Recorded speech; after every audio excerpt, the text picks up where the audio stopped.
নমস্কার বন্ধুরা, আজ আমরা ভগবদ গীতার প্রতিটি অধ্যায় বুঝব সহজ ভাষায়, গল্পের মতো জীবনের সঙ্গে মিলিয়ে। চলুন শুরু করি এবং অধ্যায় ভিত্তিকভাবে বুঝব। প্রথম অধ্যায়, অর্জুন বিষাদ যোগ। কুরুক্ষেত্রের যুদ্ধক্ষেত্র, দুই পাশে লক্ষ লক্ষ সেনা, কিন্তু যুদ্ধ শুরুর আগে একজন যোদ্ধার হৃদয় ভেঙে যায়। তিনি অর্জুন। যখন অর্জুন নিজের আত্মীয়, গুরু, বন্ধুদের দেখতে পান, তার হাত কাঁপতে থাকে, মুখ শুকিয়ে যায়। তিনি বলেন, এই যুদ্ধে জিতে কি হবে? নিজেদের মানুষের হত্যা করে রাজ্য চাই না। এখানে অর্জুন শুধু একজন যোদ্ধা নয়, সে আমরা সবাই। যখন জীবনের দায়িত্ব আর আবেগ মুখোমুখি দাঁড়ায়, আমরাও ঠিক এই অবস্থায় পড়ি। এই বিষাদ থেকেই গীতার শুরু, গীতার জন্ম। দ্বিতীয় অধ্যায়, সাংখ্যযোগ বা আত্মার জ্ঞান। কৃষ্ণ এখান থেকেই বলা শুরু করেন। তিনি বলেন, তুমি দেহ নও, তুমি আত্মা। আত্মা জন্মায় না, মরে না, আগুনে পোড়ে না, অস্ত্রে কাটে না। মৃত্যু মানে শেষ নয়, মৃত্যু মানে শুধু এক দেহ ছেড়ে অন্য দেহ গ্রহণ। তারপর কৃষ্ণ বলেন গীতার সবচেয়ে বিখ্যাত কথা, কর্ম করো, কিন্তু কর্মফলের প্রতি আসক্ত হয়েও না। এই অধ্যায় আমাদের শেখায় জীবনের ভয় কাটানোর সবচেয়ে বড় উপায় হলো আত্মজ্ঞান। তৃতীয় অধ্যায়, কর্মযোগ। অর্জুন প্রশ্ন করেন, যদি জ্ঞানই শ্রেষ্ঠ হয় তাহলে কর্ম কেন? কৃষ্ণ বলেন, কেউ কর্ম ছাড়া থাকতে পারে না। খাওয়া, হাঁটা, কথা বলা সবই কর্ম, কিন্তু কর্ম করতে হবে নিঃস্বার্থভাবে, নিজের জন্য নয়, সমাজের জন্য নয়, বরং কর্তব্য হিসেবে। এই অধ্যায় শেখায় কাজ ছেড়ে পালানো ধর্ম নয়, আসক্তি ছেড়ে কাজ করাই ধর্ম। অধ্যায় নম্বর 4, জ্ঞান কর্ম সংযোগ যোগ। কৃষ্ণ বলেন, এই জ্ঞান নতুন নয়, এটা চিরন্তন। যখনই ধর্ম নষ্ট হয়, অধর্ম বাড়ে, আমি আবির্ভূত হই। জ্ঞান দিয়ে কর্মকে শুদ্ধ করাই মুক্তির পথ। এই অধ্যায় বলে, জ্ঞানহীন কর্ম অন্ধ, আর কর্মহীন জ্ঞান নিষ্ফল। পঞ্চম অধ্যায়, সন্ন্যাস যোগ। এখানে কৃষ্ণ পরিষ্কার করেন, সন্ন্যাস মানে ঘর ছেড়ে পাহাড়ে যাওয়া নয়।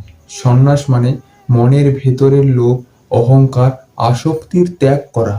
যে ব্যক্তি কাজ করেও আসক্ত নয়, সেই প্রকৃত সন্ন্যাসী। অধ্যায় নম্বর 6, ধ্যান যোগ। কৃষ্ণ বলেন, মনই মানুষের সবচেয়ে বড় বন্ধু, মনই আবার সবচেয়ে বড় শত্রু। ধ্যান মানে মনকে জোর করে থামানো নয়, ধ্যান মানে মনকে বোঝা। নিয়মিত অনুশীলনে চঞ্চল মনও শান্ত হয়। এই অধ্যায় আজকের স্ট্রেসের যুগে সবচেয়ে প্রাসঙ্গিক। অধ্যায় নম্বর 7, জ্ঞান বিজ্ঞান যোগ। কৃষ্ণ বলেন, এই জগৎ দুই প্রকৃতির, অপরা অর্থাৎ পদার্থ এবং পরা অর্থাৎ চেতনা। মানুষ মায়ায় আটকে যায়, তাই ঈশ্বরকে ভুলে যায়। কিন্তু যে সত্যিকারের জ্ঞানী, সে ঈশ্বরকে সর্বদা দেখে। অধ্যায় নম্বর 8, অক্ষর ব্রহ্মযোগ।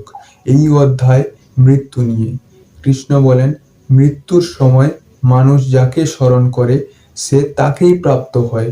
যে ঈশ্বরকে স্মরণ করে মরে, সে মুক্তি পায়।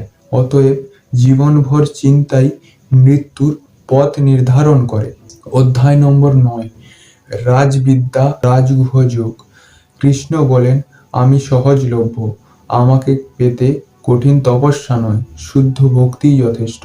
পাপী হলেও যদি আন্তরিকভাবে ঈশ্বরের দিকে ফিরে আসে, সে মুক্তি পায়।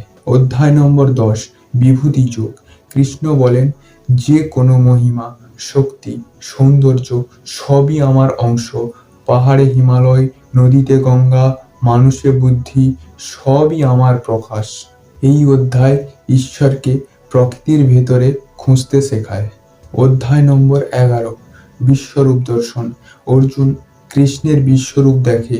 সে দেখে সৃষ্টি, ধ্বংস, সময় সব একসাথে। কৃষ্ণ বলেন, আমি কাল, আমি সবকিছুর শেষ। এই অধ্যায় মানুষের অহংকার ভাঙে। অধ্যায় নম্বর 12, ভক্তিযোগ। কৃষ্ণ জিজ্ঞেস করে সবচেয়ে সহজ পথ কোনটা? কৃষ্ণ বলেন ভক্তি। যে মানুষ অহিংসা, দয়ালু, অহংকারহীন, সেই আমার প্রিয়।